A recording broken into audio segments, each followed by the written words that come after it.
This is a very basic guide on positive communication and avoiding conflict for the Mark Scott Leadership for Life Award.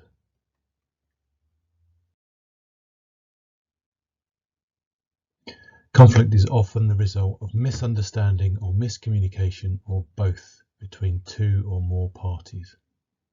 It's always best solved quickly before it festers and escalates, and with clear intent on all sides to clear up the misunderstanding.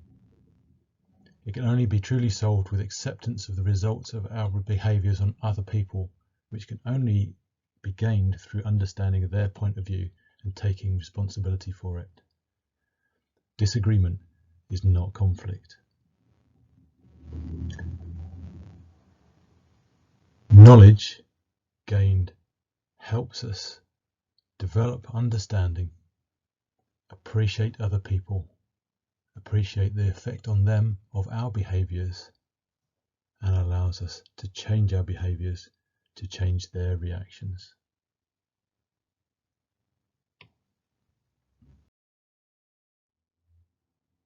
So conflict and avoidance and positive communication are two sides of the same coin. We're trying to create understanding, trying to demonstrate care, and we're trying to demonstrate thought. And if we use understanding, care, and thought around the process of communicating with other people, dealing with conflict or avoiding conflict, then we will be more successful in creating positive relationships because they're all interlinked. There's a number of different sources of conflict, a multitude of ways of starting conflict. The four common situations that we have in the award are things like a disagreement over a way forward in a project. So two people with two different points of view. And what we need to do is help them compromise to find the best bits of both of their ideas and bring them together, and be willing to give in a little bit and not stand their ground, but move there and change their opinions. We also encourage people as much as possible, in order to fulfill Johari's window, to give constructive criticism. So people need to know how they affect other people around them. But that can be quite difficult. You don't want to upset somebody by telling them something that affects you in a negative way. So you need to find a positive way of putting something forward. In a similar way, in a similar vein, you might want to challenge somebody's behaviour, something that someone does that really upsets you or makes life harder for you, and you need to do that in a positive way. Or again, in a very similar way, being irritated by the way someone behaves and letting them know. And ultimately, part of what we're going to do in that scenario is working out what change that we want to create and working out how best to do that. But fundamentally, all of these things are natural issues. There's nothing artificial and nobody's wrong or right. What we need to do, though, is find a way through them. And that's what we're going to look at in the next moment or two.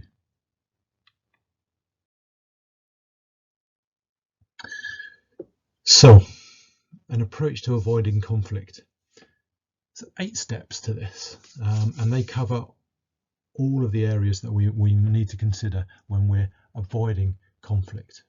Okay, so let's get started. We need to identify the cause. What's the cause of the conflict, or the likely cause of the potential conflict from your point of view? Can you then clarify? Can you work out what it is that you need to change? Are you annoyed by what someone did, or by their effects? What do you need to change about the thing? What do you need to communicate? Okay, what is it? What is the thing that you want to change, rather than just the situation? What's the specific thing? Get that really clear in your head. Then add some perspective. How do you think the other person or the other people will see the situation? Why might they see it differently from you? And think about what drivers are in action for them. Is it, is it Velbin? Is it are they a plant, and they just keep coming up with ideas, as we've talked about before, and they're not going to do anything because actually they're just a plant? Is it a Maslow thing? Are they really scared? Are they stressed? Are they therefore using inappropriate language, or are they being quite forthright with you? And actually, is it because of how they're feeling right now, and will that stop when they're in a non-stress situation? try to ask. So the first element of interaction with them is asking, not stating, but asking. Ask them questions about how they're feeling, what they're doing, to try to find out more about their point of view. Did they realize what they were doing had that effect on it? Did they do it deliberately or not? You might be at their core stage thinking, I just want them to stop doing that thing. I'm going to shout it at them.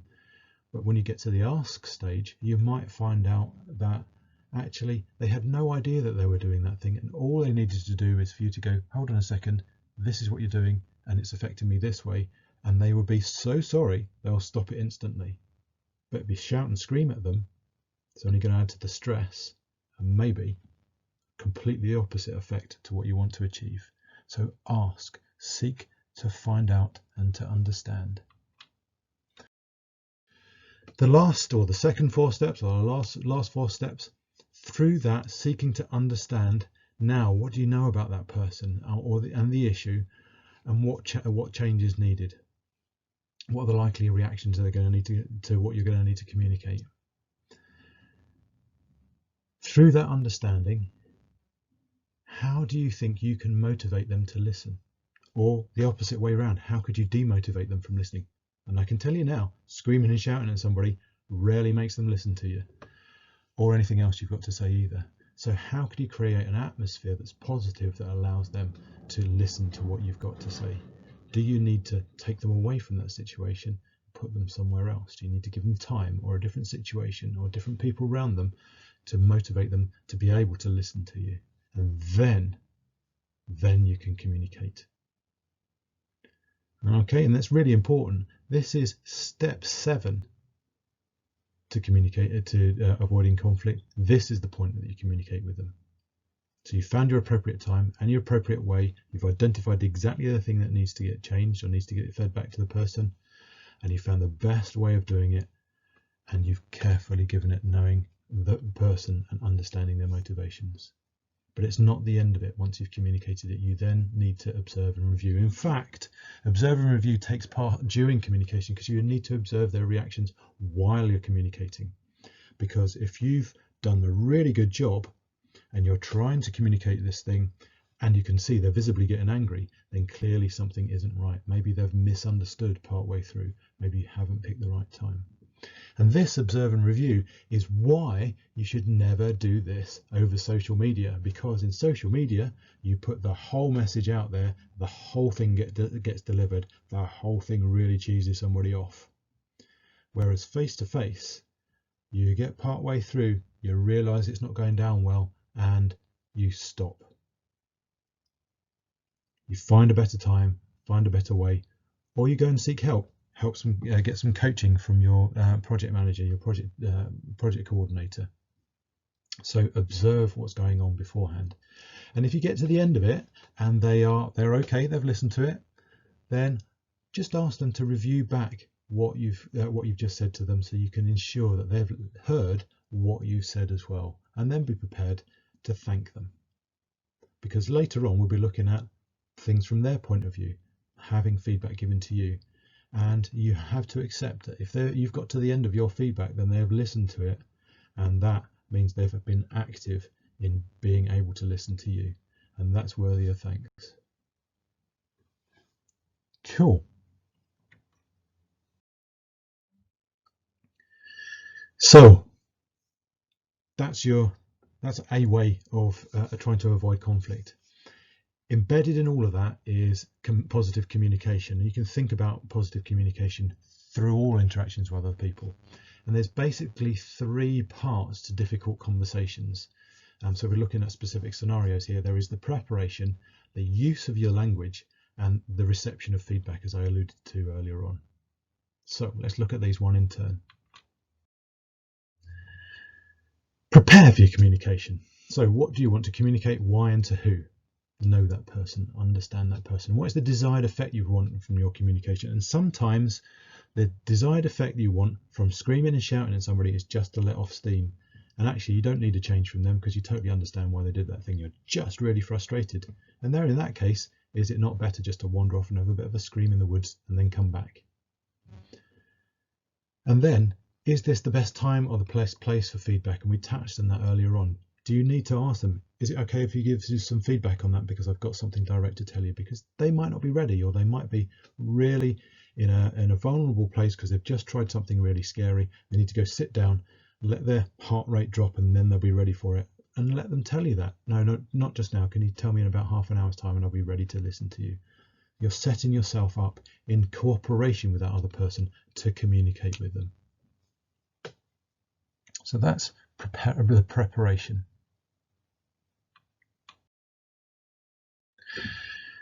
Then think about your language, and this is embedded in preparation. It's also, remember, embedded in needing some time to prepare for it. So not rushing straight into giving somebody some feedback, whatever it is.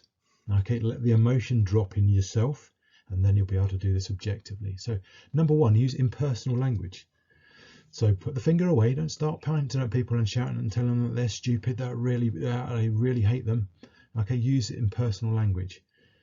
Really, you can quite often make it really impersonal by talking about the effect on you rather than the action. When you did this, this is how I felt. Okay, I felt this way when you did this thing. Okay, you're not quantifying the fact that their thing was bad, just that it had this effect on you. You're not quantifying that they are bad because they did this thing. It is perhaps a bad action performed by a good person. So don't go telling them they're an idiot. Tell them they did something stupid, perhaps. Tell them they did something thoughtless. Tell them you felt that they did something thoughtless and it made you feel this way. And you're making it much easier for them to listen. So use impersonal language and comment on the effect on you rather than the action, perhaps. And there, obviously, I've skipped one. Be careful in distinguishing between fact, where there's a right or a wrong, and opinion, because you can disagree amicably on opinion. Well, you believe that, I believe this, we can disagree. But if you state a fact that's maybe not right, they are then forced to accept a fact that's wrong or disagree with you. You can't win. The conflict is embedded in the disagreement there. You're not going to win there. So be really, really careful about stating something as fact. Be right, and only do it when you can't do it as an opinion.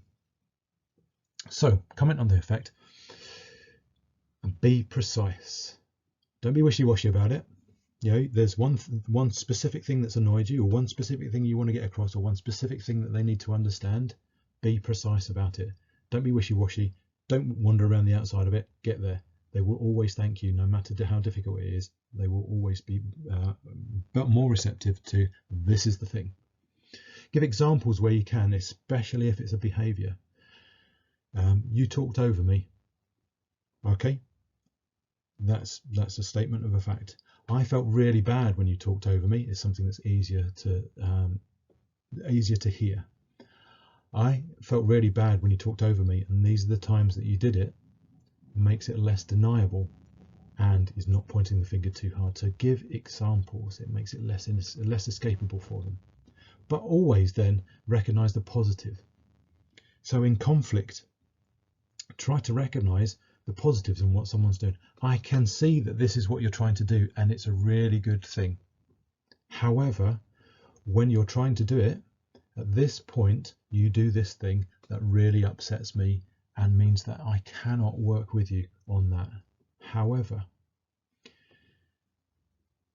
if you can allow me to do this thing, we can move together to find a solution to this issue.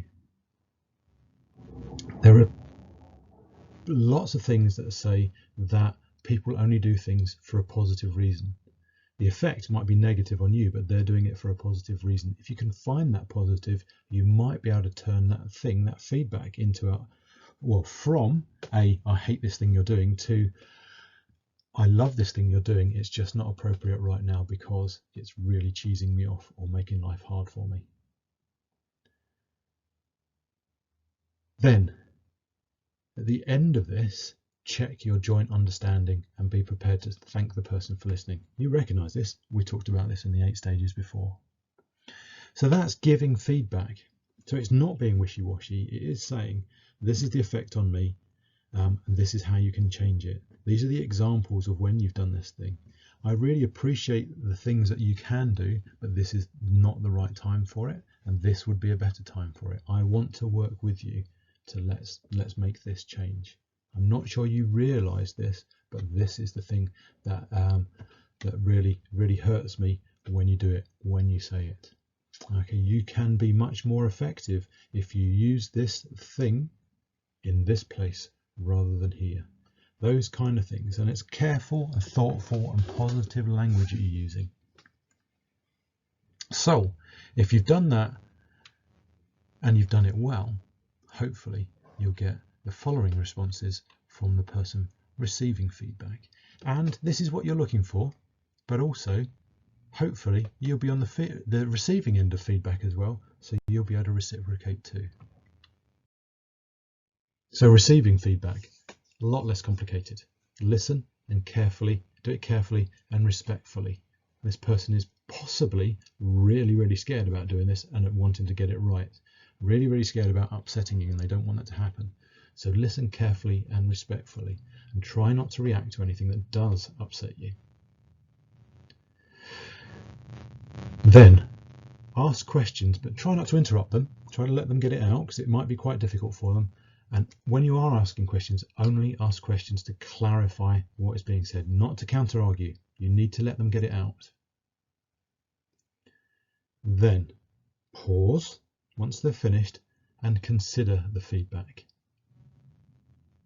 Arguments start when you react partway through somebody's feedback, or you disagree straight away. You've got one point of view, they've got another point of view, backwards and forwards. So take time to consider the feedback. Maybe you do disagree, but maybe there's some point that you can agree on. So maybe you can say, I need to take time to think about this thing because I disagree with it, and that's okay. However, these things that you said I do agree with, and I thank you for doing that. I'll come back to you later on with this other stuff that I disagree. Maybe. Now, in the middle of this, all of this stuff, you're getting a window into that person's point of view. So actually, them having given you the feedback, it might be utter rubbish. But do you now understand them better? Maybe you can thank them for giving you that window into how they're feeling. Consider the feedback you've had, even if it's challenging. But remember this, it's just feedback. If it's done carefully and done well, it should be good quality, and you should seriously consider it.